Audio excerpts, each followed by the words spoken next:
Hello tout le monde, everybody, comment allez-vous bien par ce temps de confinement?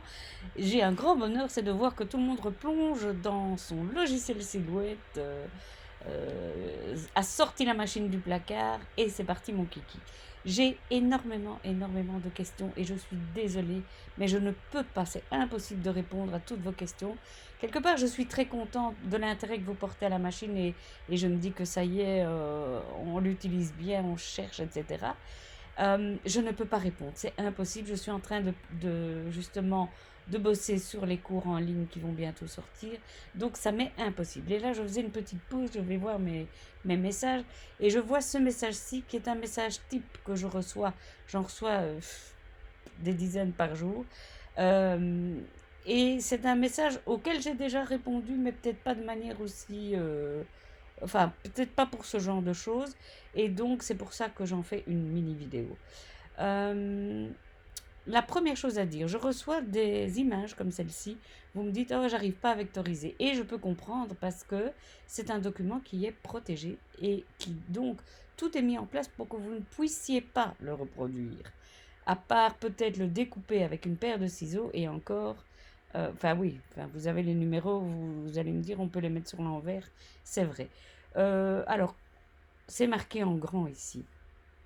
Il y a un copyright sur le document. Si on a mis dans le fond ces filigranes, c'est fait exprès. C'est vraiment fait exprès pour que vous ne le copiez pas.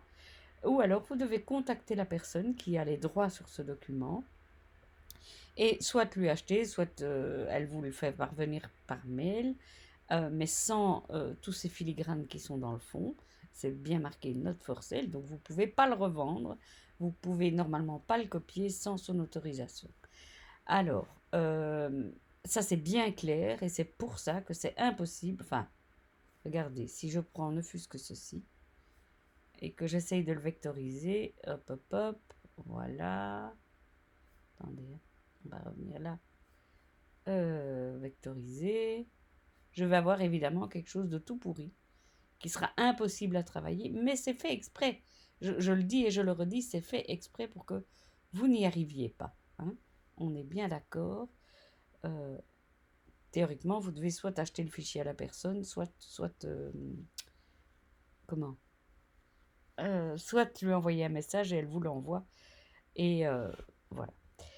Mais pourquoi je vous montre ça c'est pour les personnes qui m'envoient aussi parfois des PDF, souvent sur les sites pour enfants, et c'est pour ça que je vais quand même faire la vidéo. Sur les sites pour enfants, certains documents de construction de papier, papercraft comme on dit, ne sont disponibles qu'en PDF, et quand on veut vectoriser, on a le même résultat que je viens de vous montrer. Et donc c'est un peu casse-pied. Donc on va appeler à la rescousse notre ami le polygone, le tracé de polygone, pour pouvoir faire ça proprement. Alors je vous montre, vous voyez cette pièce ici, je l'ai déjà faite tout à l'heure. La voici, c'est quand même bien plus net que ce qu'on avait tantôt en vectorisation. Alors c'est parti. Ah oui, un petit rappel aussi, tout ce qui est avec un copyright et des droits d'auteur. Excusez-moi, je bois une gorgée de café parce que j'ai un peu mal à la gorge et je sens ma voix qui s'en va.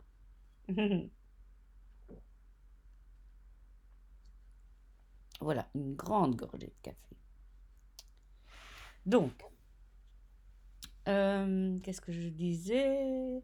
Oui, quand vous recevez un document avec des droits d'auteur, lisez bien les termes, parce que parfois quand on achète un fichier sur Etsy, il y a des termes d'utilisation.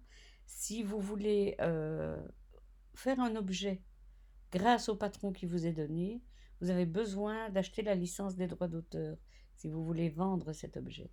D'accord? Et vous n'avez pas le droit de partager le fichier que vous aurez fait. Ok? Bon, c'est dit. Oui, parce que c'est des gens qui bossent, hein, qui en font leur métier, donc c'est un peu normal. Hein. Alors, comment on va faire? On va d'abord aller sur quadrillage et on va cliquer afficher le quadrillage. Pas encore aligné sur le quadrillage, ça on fera après. Et j'ai choisi un espacement de 1 cm et des divisions de 4. Vous le voyez là. Je vais positionner mon objet ici sur le quadrillage. Comment je fais?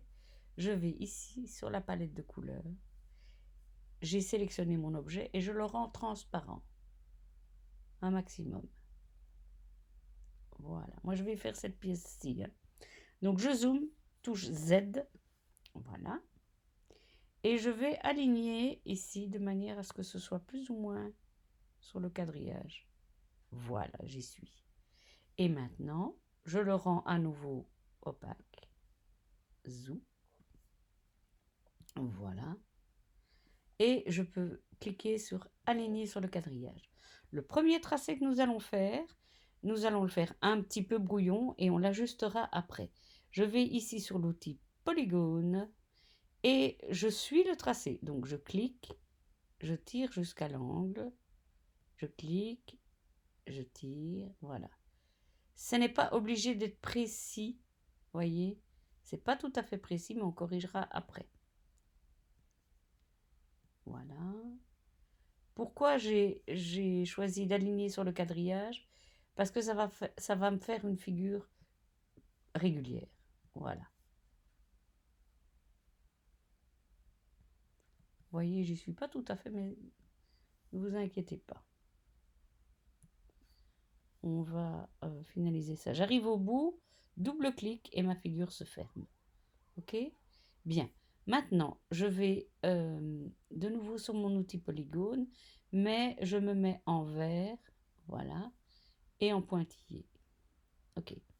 Et je vais passer sur les pointillés. Alors, je ne sais pas chaque fois fermer la figure, c'est pas grave, je double-clique pour dire que j'ai fini, et je reprends mon outil et je recommence. J'essaye de faire... Voyez, hop, allez. Voilà. Et ici, je vais aller sur l'outil ligne, puisque je n'ai plus que des lignes à tracer. Hop, et hop. Et encore une fois, une ligne. Hop, et hop. Là, je vais enlever aligner sur le quadrillage. J'enlève. Je zoome sur une partie, encore un peu, voilà. Et là, ce que je fais, je double-clique sur mon motif et je vais point par point, oh là, j'ai pas pris ça. Point par point, je vais aller, vous voyez ici, j'ai ajouté un point qui n'a pas lieu d'être. Et du coup, je vais supprimer ce point. Voilà. Et point par point, je vais tout remettre d'équerre sur mon motif. Voyez, on va venir ici. Je crée un point. Alors pour le coup, c'est pas facile parce que mon logiciel a tendance à sélectionner le tout grand motif qui est derrière. Hein. Donc je dois un peu chipoter. Ici, je prends ce point-ci et je vais l'aligner là. Ici. Je dois vraiment bien me mettre sur ma ligne. Hop. Et hop. Voilà, c'est un travail. Comment dirais-je? Assez prenant. Surtout si vous devez tout faire.